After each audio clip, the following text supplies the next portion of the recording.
সকলের জন্য শিক্ষা ও কাজের গ্যারান্টি। অবিলম্বে কোচবিহার জেলায় কৃষিভিত্তিক ভারী শিল্প স্থাপন, চকচকা শিল্প বিকাশ কেন্দ্র, প্রস্তাবিত জুট পার্ক নির্মাণ, জেলার দিনহাটা 2 নম্বর ব্লকে ডিগ্রি কলেজ স্থাপন দাবির পাশাপাশি গোটা রাজ্যে শিক্ষক সহ বিভিন্ন সরকারি দপ্তরের শূন্য পদে স্বচ্ছতার সাথে নিয়োগের ব্যবস্থা, রাজ্যের বিভিন্ন কলেজ ও বিশ্ববিদ্যালয়ের ক্যাম্পাসকে সন্ত্রাসমুক্ত করার দাবির মতো বিভিন্ন দাবিকে সামনে রেখে শুক্রবার কোচবিহার আসাম সীমান্তবর্তী এলাকা তুফানগঞ্জ 2 নম্বর ব্লকের বক্সিরহাট থেকে শুরু হলো এসএফআই এবং ডিওয়াইএফআই এর সংগ্রামী ও সম্প্রীতি জাঠা।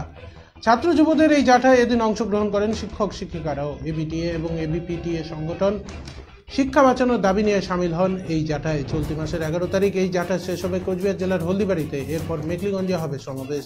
এদিনের এই জাঠার উদ্বোধনী সমাবেশে এদিন উপস্থিত ছিলেন ভারতের গণতান্ত্রিক যুব ফেডারেশনের সর্বভারতীয় সম্পাদক হিমগ্ন রাজ ভট্টাচার্য, ডিওয়াইএফআই রাজ্য সভাপতি ধ্রুবজ্যোতি সাহা, ভারতের ছাত্র ফেডারেশন পশ্চিমবঙ্গ রাজ্য সভাপতি প্রণয় কার্জি, এসএফআই রাজ্য নেতৃত্ব সুবিদ দাসবক্সী সহ ডিওয়াইএফআই কোচবিহার জেলা সম্পাদক সুধাংশু প্রামাণিক, সভাপতি শম্ভু চৌধুরী, ছাত্রনেতা জিৎ রাজ বর্মন, যুবনেতা ইউসুফ আলী প্রমুখ।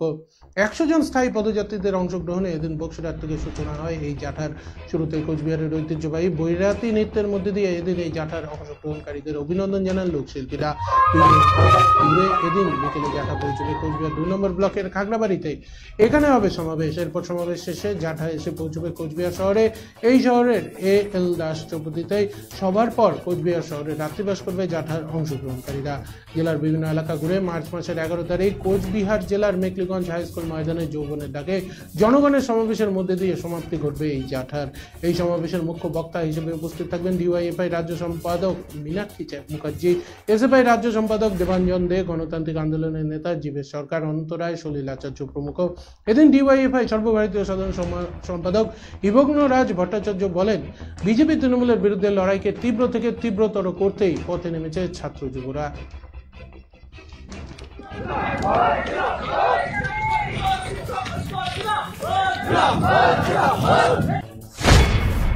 ছাত্র সমাজকে এবং যুব সমাজকে আমাদের বলার কথা, বেকারত্ব আজকে হচ্ছে চরম জায়গায় পৌঁছে গিয়েছে।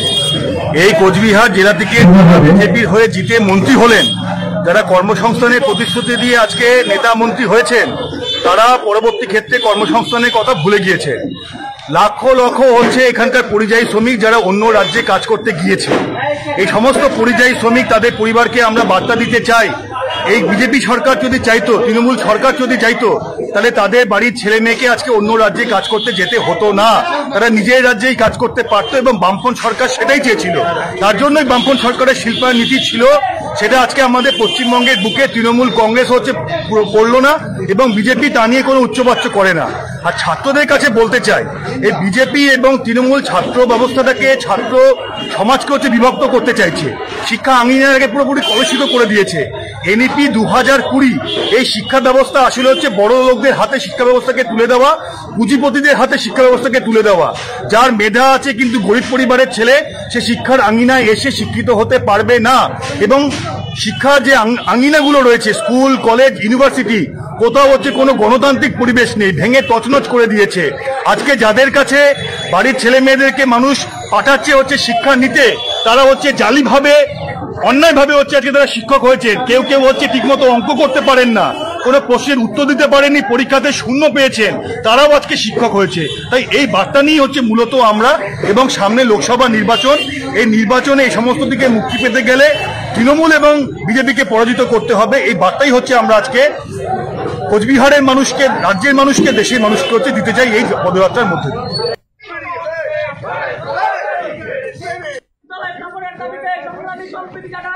দলে